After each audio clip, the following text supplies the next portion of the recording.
Hey everybody, Kennis Russell here. I hope you're doing great today. Today I'm talking about the Xvive PX, which is a personal in-ear monitor system, and it's pretty unique. I don't think I've ever seen a system quite like this. It has the ability to control 3 separate sends to this unit with these knobs and an overall master volume. It's pretty cool, and I can't wait to tell you about it to see if this is the best solution for your personal in-ear monitor needs.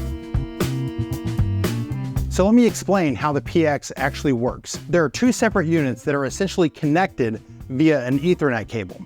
This is the sending unit, this is the receiving unit. On the sending unit, on the end, there are 3 XLRs that'll plug into the aux sends of your board or your mixing console. Now, once you've plugged in the XLRs to 3 auxiliary ports, you then connect it to the included 25-foot long Ethernet cable, or you can use any Ethernet cable you like. It goes in here on this side, on the sending side, and the other end of the Ethernet cable hooks up to the receiving end of the PX. So essentially, you have a long snake that's carrying 3 different signals across it. So now on the receiving end, you have an input 1, input 2, and input 3, which correlates to the 3 auxiliary sends that you plugged into the board. Now you have the ability to control the volume of all 3 of those auxiliary sends, as well as the overall volume of your mix. So here's a few examples of situations where I really think this is applicable. The first, I think this is really good for a live setting in which there are 2 to 5 musicians, not an entire huge band, but a small band that's able to utilize 3 different auxiliaries. So it might look like this. On input 1 might be the overall mix, all the musicians and singers. Input 2 might be the metronome, and input 3 might be the drums. Then as you're playing, say you need more of the click or the metronome, you can turn that up, or turn the drums down, or turn the overall mix up.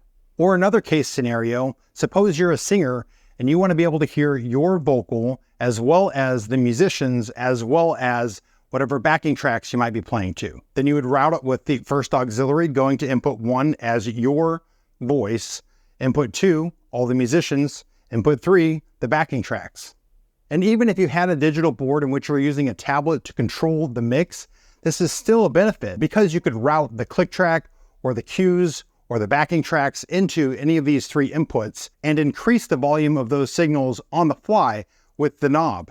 Having a knob to control your faders is very, very nice, especially in a live setting, because when you're playing live, it's hard to reach down on a tablet, find the right channel, increase or decrease the volume for your mix, where here you could reach down and turn a knob up or down because you know that knob has whatever signal you're trying to increase. I'd also like to note that it has a belt clip on the back, which you could put on your belt, obviously, or you could clip it onto some sort of stand, like a music stand, and control the knobs right in front of you. Another area in which I think the Xvive PX is applicable is in the studio setting. Again, for me, this is very useful to control the click volume or the backing track volume, and then my volume in one place.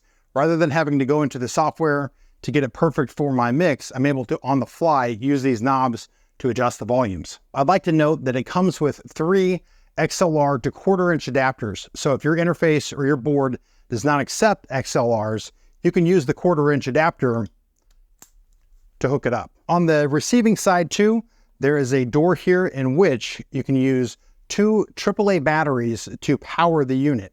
And if you don't want to use that, on the sending side, there is a coupler in which you can attach a power supply, which will send power over Ethernet to the receiving box, and you won't have to use batteries to power the unit.